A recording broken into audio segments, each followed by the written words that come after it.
Nanti akan kita rincikan pada pertemuan kita ini teman-teman sekalian, bagaimana takut kepada Allah sementara Allah tidak kelihatan dengan mata kita. Kalau kita takut dengan harimau, wajar, harimau ada di depan kita akan menerkam. Tapi Allah Azza wa Jalla tidak kelihatan. Kita akan jelaskan panjang lebar masalah itu. Allahu Rabbi wal Islam dini wa Muhammadan Rasulullah.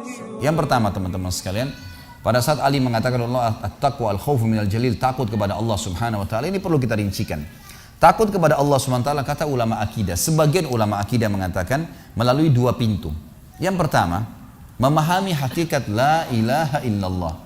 Memahami hakikatnya, la ilaha illallah, la ma'budu bihaqqin illallah. Tidak ada Tuhan yang berhak disembah kecuali Allah. Makna tidak ada Tuhan yang berhak disembah kecuali Allah, teman-teman sekalian, coba angkat pandangan mata Anda ke langit. Semua yang Anda bisa lihat di langit sana, apa yang bisa dijangkau oleh mata kita? Bintang-bintang, termasuk matahari dan bulan, kemudian awan, pergantian siang malam, burung-burung yang berterbangan, yang kelihatan dengan mata kita. Dan orang beriman tahu, di langit juga ada makhluk Allah namanya malaikat. Dan malaikat ini jumlahnya lebih banyak daripada manusia. Jelas sekali. Saya kasih contoh rasional, jumlah manusia sekarang populasinya 7,3 miliar. Kalau manusia didampingi, orang beriman tahu ada dua malaikat, kiri kanan catat amal baik, amal buruk, dan ada satu malaikat hafazah, menjaga dia.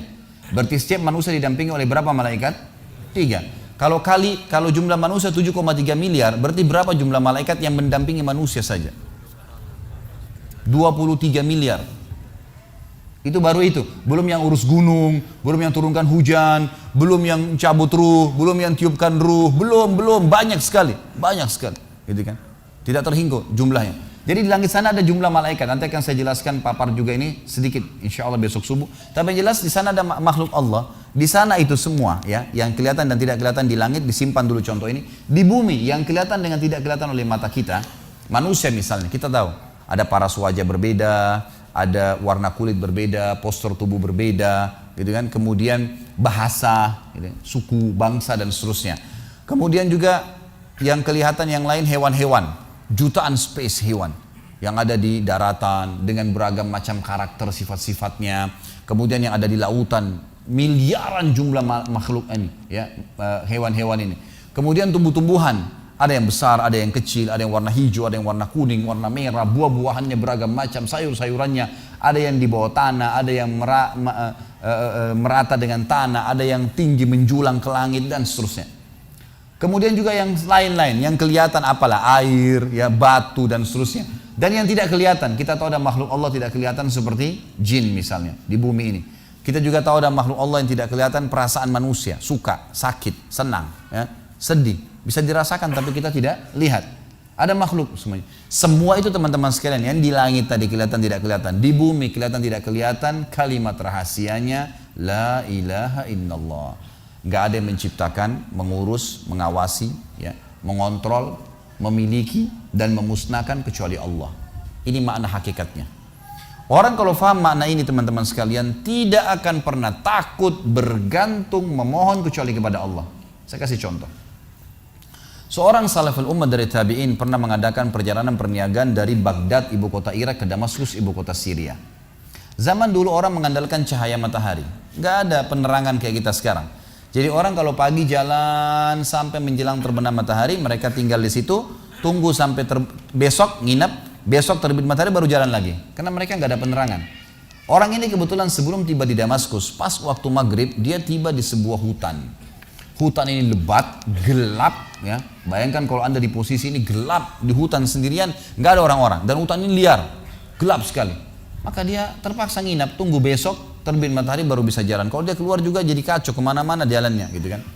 Maka dia pun wudhu, dia sholat maghrib isya jamak qasar layaknya seorang musafir, lalu dia coba istirahat, tertidur. Di awal malam, kalau kita sekarang sekitar jam 11 malam, dia bangun ingin sholat tahajud. Dia cerita tentang dirinya, ulama angkat kisah ini dalam buku-buku akidah tentang masalah hubungan seorang hamba dengan Allah Azza wa Jalla.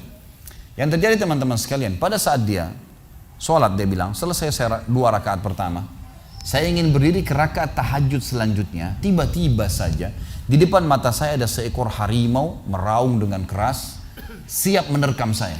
Dan kedengaran dari suara harimau dia kelaparan. Saya waktu itu berpikir, kalau saya lari, pasti saya bisa ditangkap oleh harimau ini. dia lebih cepat, lebih kuat, gitu kan. Dan matanya lebih tajam. Apalagi ini lokasi memang tempat dia hidup. Saya tidak bisa buat apa-apa. Maka dia bilang tiba-tiba saya teringat dengan Tuhan Allah Azza wa Jalla. Lalu saya berkata pada harimau tersebut, dia berkata, wahai harimau, kalau seandainya Allah yang telah menciptakan kamu dan saya, ya, mengutusmu untuk memakanku, aku tidak akan melawan. Karena sudah takdirnya. Tapi kalau kau datang untuk mengganggu ibadahku dengannya, bukan karena perintah Allah, maka kau akan minta kepadanya Allah Azza wa Jalla untuk mematikanmu. Tiba-tiba dikatakan dalam kisah ini, orang saleh ini bercerita, harimau tersebut menundukkan pandangan matanya meninggalkan saya, tidak jadi memangsanya. Apa yang kita ambil peran dari sini, teman? Apa yang kita ambil pelajaran daripada kisah ini? Harimau pun yang buas makhluknya, Allah Azza wa Jalla. Ini masih hidup gak ini? Kok nggak ada nyaut, nggak ada apa ini? Saya nggak tahu ini ngantuk, tidur atau hadir nggak? Ini rupanya di Bali orang suka senyap ya. Jadi ternyata Allah Subhanahu wa taala menciptakan semuanya, teman-teman sekalian. Ular kah, harimau kah, apa saja.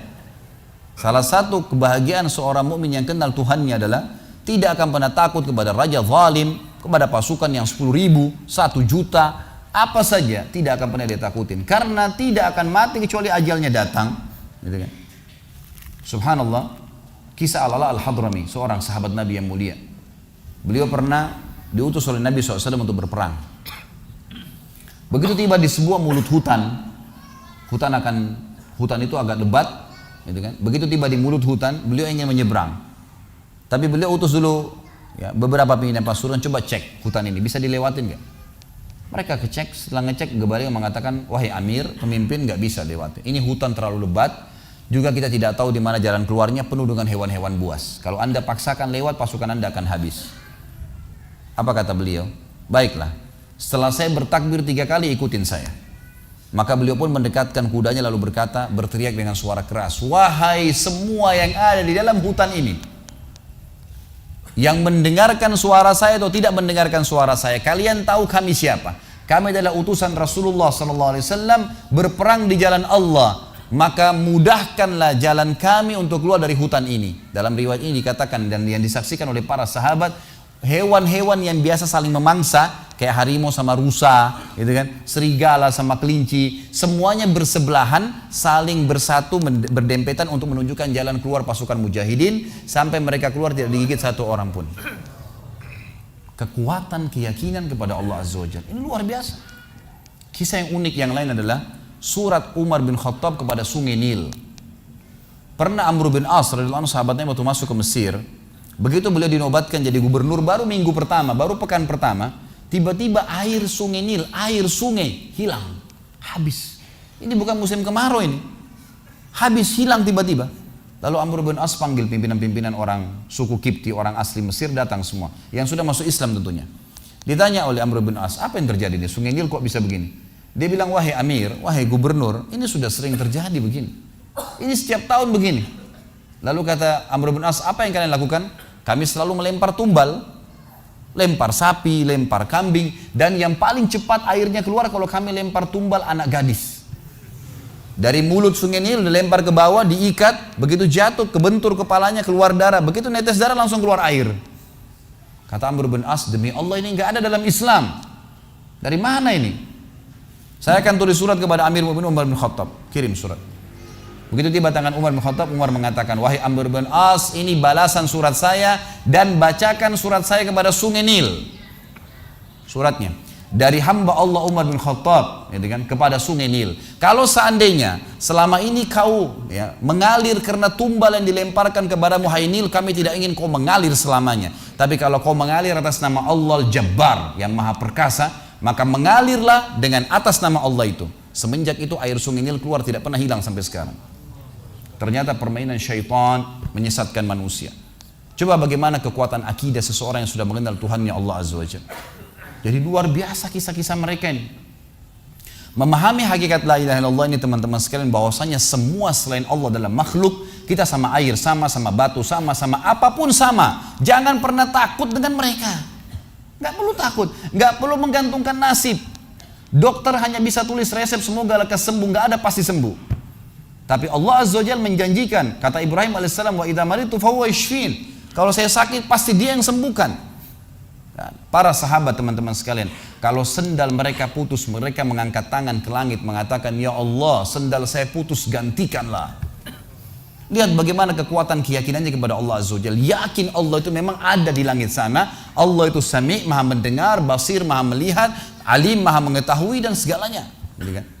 Maka Allah Azza wa Jalla tidak lemparkan sendal dari langit teman-teman sekalian. Tapi jawaban doa datang adalah dalam bentuk sinyal. Allah tiba-tiba nanti membuat ada orang yang kesian dengan dia dibelikan sendal. Dia dapat duit bisa beli sendal, terjawab itu. Tapi kekuatan keyakinan mereka adalah Allah Azza wa Jalla. Semuanya langsung berhubungan dengan langit, dengan Tuhannya. Langsung berhubungan dengan Tuhannya Allah Azza wa Jalla.